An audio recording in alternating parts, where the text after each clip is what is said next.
Estamos aqui às margens do Rio São José, que chega a Seu Pajeú, aqui próximo da Ponte dos Grossos. Esse rio é parte da nossa história, da minha história, da história do poeta e amigo de infância, Arlindo Lopes, mais conhecido como Pirraia, ou então Cabeludo, e o nosso amigo Claudiano Doca, que está aí na parte técnica. Esse sítio, ao lado, à direita, era o sítio dos herdeiros de mamãe. Era de mamãe e de mais de 6 irmãs. Era esse pedacinho de terra muito curto. E aqui à esquerda fica o Riacho dos Porcos, talvez seja o primeiro afluente do Rio Pajeú, do Rio São José. E aqui atrás temos a ponte do Rio São José, ou Rio Pajeú, e lá por trás São José do Egito como um todo. E nós viemos aqui fazer esse pequeno documentário para justamente falar desse rio que outrora inundou a nossa vida, de ludicidade, de correr, de pular, de nadar, de pescar, essas coisas todas que uma criança do interior vive quando a sua cidade está geralmente à margem de algum rio. Então, Cabeludo? Bem, retornando a este ambiente, aqui no leito seco do rio, eu fico até emocionado porque quando a gente era criança, era o nosso divertimento. Banho de rio. Naquela época nós não tínhamos computadores, televisão, quando ainda éramos crianças. E o nosso divertimento era o banho de rio. Quando a enchente passava e ficavam os poços, a gente tomava conta dos poços até secar uma gota d'água. Então nós tínhamos aqui o Poço da Pedra, tinha o Poço da Goiabeira e outros poços mais, que esses eram grandes poços que mantinham água por muito tempo, mesmo em período seco. E a gente aproveitava aquela água, mesmo suja, a gente não queria saber, ninguém se importava com isso. Passava o dia tomando banho no sol quente, ninguém ficava doente. E aprendi a nadar aqui, inclusive com você. Você me ensinou ali em São Vital a dar frecheiro. Botou, como é que chama mesmo aqui? Como é que chamava? É uma espécie de trampolim para pular por cima. Era, mas tinha um nome, né? Aí dava o frecheiro. E a formiga preta, viu? Pois é. Aqui, olha, o objetivo da gente fazer no leito do rio é justamente como uma forma de refletirmos sobre o que vem acontecendo com os rios brasileiros, e o Pajeú não está isento dessa realidade. Você mesmo bem disse, todo ano o rio Pajeú botava enchente, e quando as enchentes terminavam, passava a época de inverno, ficavam os poços para a gente pescar e tomar banho durante o ano todinho, como você disse. Lá em Zé Clementino era o Poço da Pedra, aqui embaixo era o Poço da Pitobeira e o Poço da Goiabeira.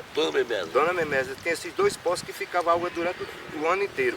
Aqui mesmo, nesse afluente que vem do Riacho dos Porcos, quando se juntava esse rio, quando o Riacho dos Porcos estava com enchente, o Pajeú represava. E quando as águas baixavam, aqui tinha muito corró, mandinho, eu pesquei muito mandinho aqui. Piaba, piau. Esses peixes tinham abundância aqui. Até traíra. Traíra é o que mais tinha, e era o que a gente mesmo procurava, que a gente queria os corróis e os mandinhos, que eram os peixes para a gente mais nobre. E como podemos ver, isso aqui está totalmente degradado. Não existe barreira, o rio todo deformado, os poucos poços que tem um poço ali debaixo da ponte, é um poço de lama dos esgotos que descem da parte alta de São José do Egito e vem para dentro do Rio São José. O que aconteceu em épocas um pouco mais distante com o rio Riacho dos Porcos, quando fizeram a canalização da Rua da Baixa e começaram os esgotos caindo dentro do Riacho dos Porcos e vinha o óleo das oficinas lá da Rua da Baixa para dentro do Riacho dos Porcos. E eu me lembro muitas vezes passando para jogar bola no Forasteiro, traíras, corróis, curimatãs, tudo mortos boiando. E na época ninguém se preocupou, porque a palavra ecologia não existia, cuidar do ambiente não existia, né? E hoje, mesmo existindo essa palavra, a gente vê o que fizeram com o Rio Pajeú, né? Com o nosso rio da infância. Pois é, poeta, e além da grande estiagem que a gente está passando, né, que já vem passando há várias décadas, também fizeram no leito do rio muitas barragens, e isso contribuiu para que o rio deixasse de correr, né? Porque a água ficou represada lá para cima de algumas propriedades de pessoas que têm uma situação financeira melhor, né? E isso contribuiu à mata também, as barreiras que eram, como você falou, barreiras altas de 3, 4 metros, que a gente pulava de cima dela, né, dentro do poço, não existe mais, certo? Então, o que a gente observa bem é a erosão também. Está acontecendo muito, a mata ciliada desapareceu quase que totalmente. Só vemos o que é aqui, algaroba. Que não é planta nativa. Não é, e não sei nem como surgiu aqui. Já pensou da gente devia descer lá do assunto do governo, nos galões do rio, e se enganchar no pé da algaroba deles? Morre. Morri enganchado. E a gente, esse trabalho, esse pequeno documentário também é essa maneira de mostrar que o rio físico, né, ele encontra-se nessa situação. A gente vai filmar em outros cantos, encontra-se nessa situação. A mata ciliar foi destruída. Quando choveu há 4, 5 anos atrás, muito da terra das partes altas desceram para dentro do rio e aterrou o rio.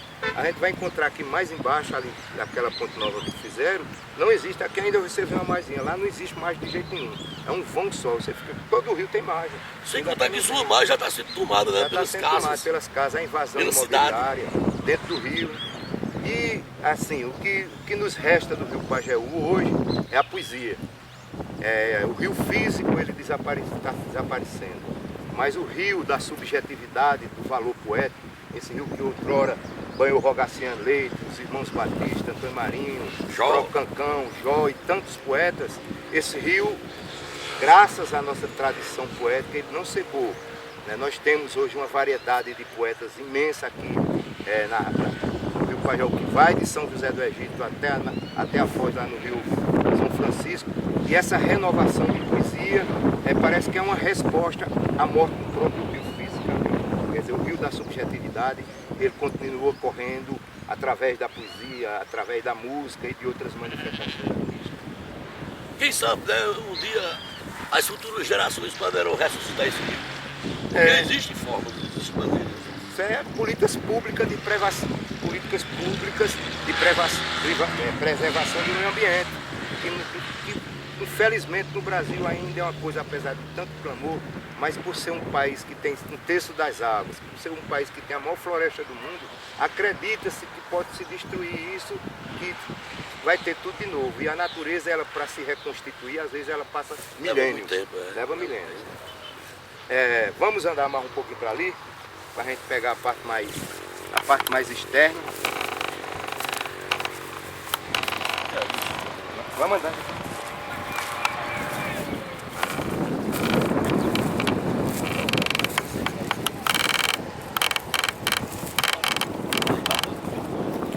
Aqui mesmo, atrás, como pode se ver na imagem, na nossa infância, a única casa que tinha, que não dá para ver daqui, era a casa de seu Vital, morador de Reginaldo Valadares, que essas terras pertenciam ao fundo, né? Lá para trás pertencia à família Valadares. Era a única casa que tem. E hoje, como estamos vendo, a quantidade já é um bairro de São José do Egito, sem infraestrutura de esgoto, sem infraestrutura de várias e várias coisas. Lá atrás, como ele está falando, tinha um campo de futebol, um forasteiro. E quando a gente vinha do campo, após jogar a tarde todinha, a tarde inteira, que criança não se cansava, jogava a tarde toda, achava pouco, e a gente vinha com sede, chegava no leito do rio, cavava uma pequena cacimba, deixava minar, como a gente chamava, e a água, quando ela estava pura, a poeira assentava, a gente bebia da água sem nenhum constrangimento, porque a água não era poluída. Não era. Era água pura de qualidade. Né? Depois da descida dos esgotos, todos.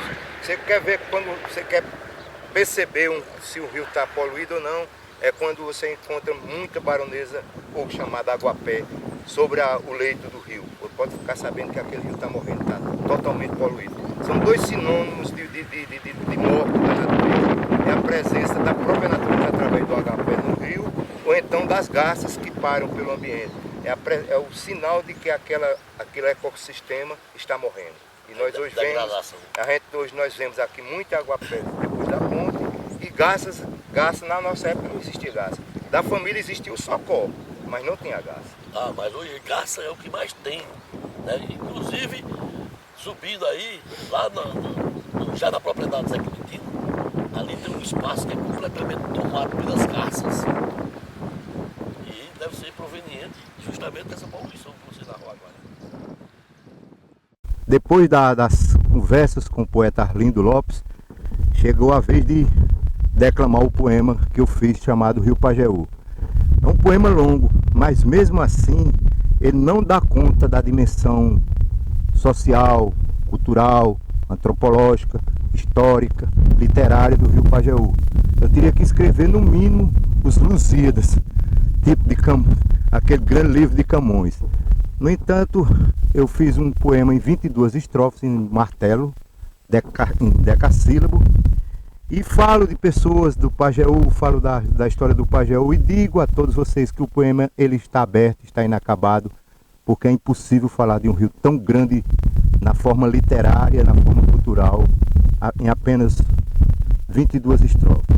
O poema diz assim: grande rio de fantástico mistério, correnteza imortal da inspiração, o reinado sublime do sertão, onde o canto demonstra nobre império.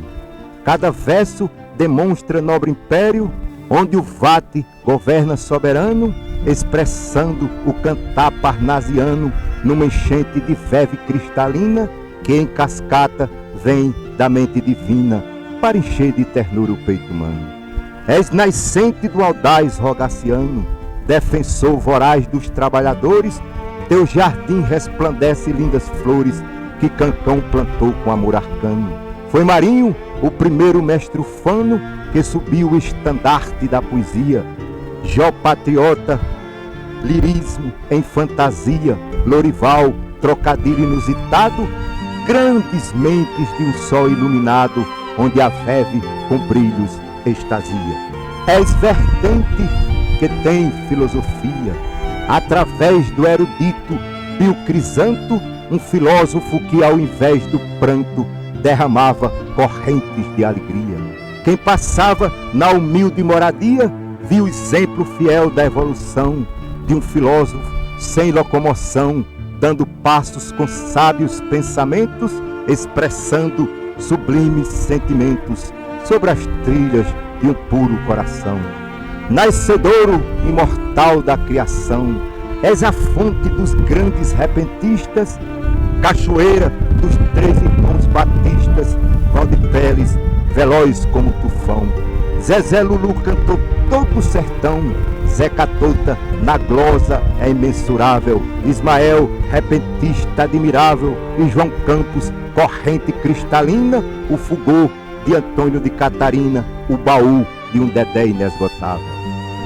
Pajeú, teu poema é memorável, mestre Aleixo revela com carinho, nos mostrando com luz o teu caminho, no saber de grandeza inexorável.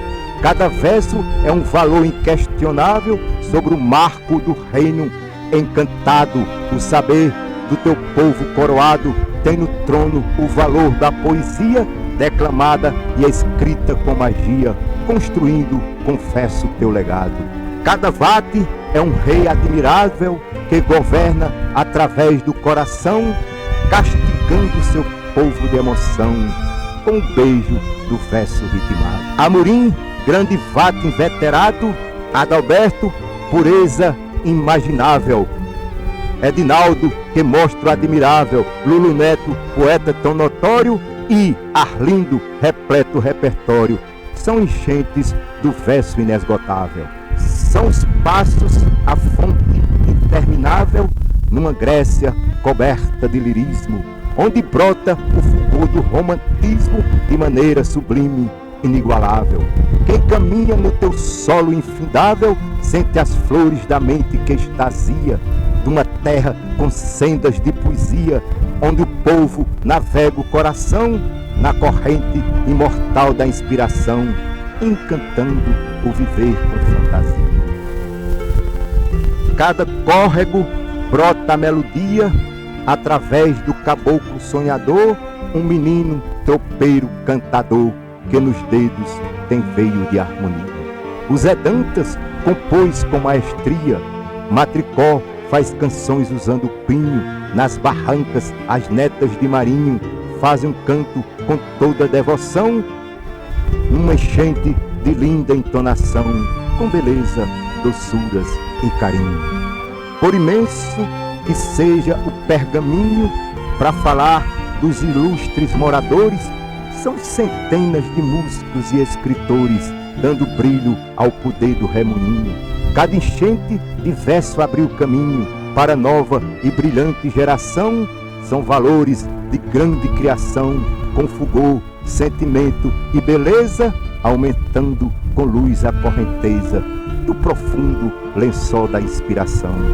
Cada artista, através da perfeição, pinta quadros com mágico pincel, demonstrando de forma bem fiel as imagens que vêm do coração. Os seus traços têm cores do sertão, que o poeta Filó em versos pinta, desenhando de forma bem distinta a paisagem encantada da poesia, num painel de beleza e fantasia, ilustrado por uma oculta tinta. A grandeza jamais será extinta na planície fiel da inspiração, porque existe um perene coração escorrendo uma feve que não finta. Quem bebê-lo é difícil que não sinta o sabor delicado dos sentidos, onde a fonte cristal dos tempos idos continua jorrando sentimento, recebendo o Parnaso nascimento através dos sonetos construídos. Teu jardim tem canteiros coloridos, onde as flores liberam sua essência, perfumando com lírica fluência os recantos sublimes dos sentidos. Colibris multicores destinidos bebe o néctar límpido das flores, dando voos delicado nos verdores, e as douradas pequenas borboletas num balé demonstram 1000 piruetas, enfeitando o painel dos esplendores. Quando a tarde desmaia os temores, toma conta do homem sertanejo, o mistério da noite dá seu beijo sobre a face temível dos pavores.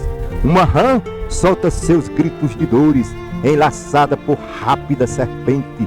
Outros bichos despertam do latente para saírem na negra escuridão, na rotina infalível do sertão, assombrando o viver de muita gente. Quando chega a época da enchente, os meninos derrotam seus auspícios, sem temerem profundos precipícios, dão mergulhos vencendo a corrente. A Jurema, com espinho contundente, é levada num grande arrastão.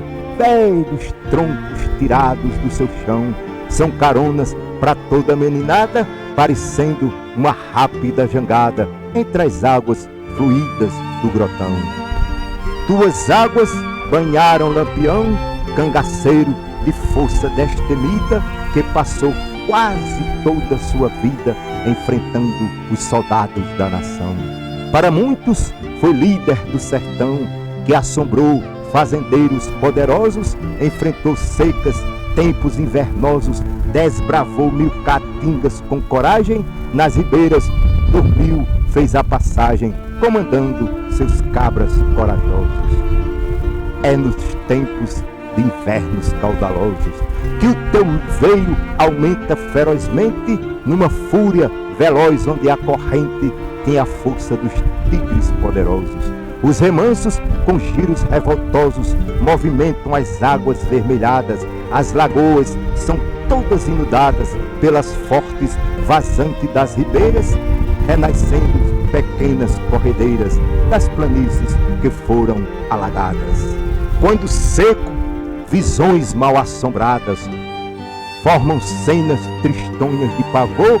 O sofrer do sertão sentiu fervor numa dor de tristezas desoladas.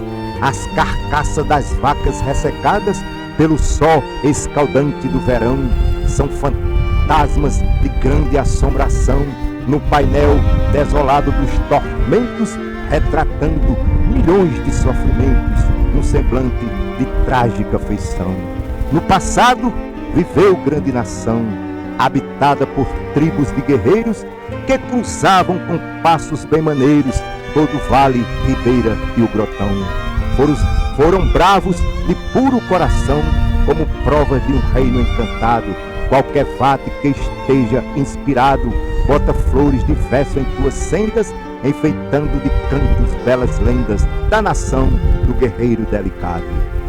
O presente conquista teu passado, o futuro tem flores de esperança, até mesmo da mente da criança surge o pole de um verso improvisado. Sobre a margem, o vaqueiro encorado solta a voz como vates soberanos. Lindos pássaros com cantos arcanos improvisam nos velhos arvoredos. Nos casebres das margens, mil segredos são histórias de menestréis ufanos.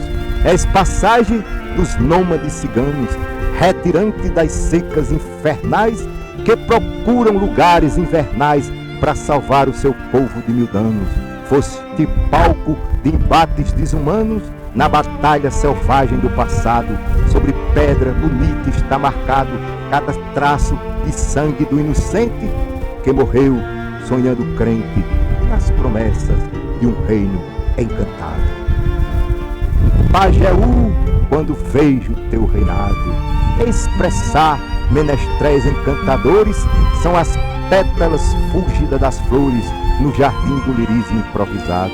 Cada artista desvendo o ocultado através do poder da intuição. Tens nas veias sublime de criação a grandeza dos nossos monumentos, onde os versos escorrem sentimentos de uma fonte chamada coração. E por mais que eu procure a inspiração, que desenhe teus quadros de beleza, fica um córrego minha correnteza, comparada com tua imensidão. Não consigo falar com precisão, para mostrar o teu reino encantado. Já estou com meu peito esgotado, minha mente perdeu a consciência. Chamo um vate que tenha competência para acabar meu poema inacabado.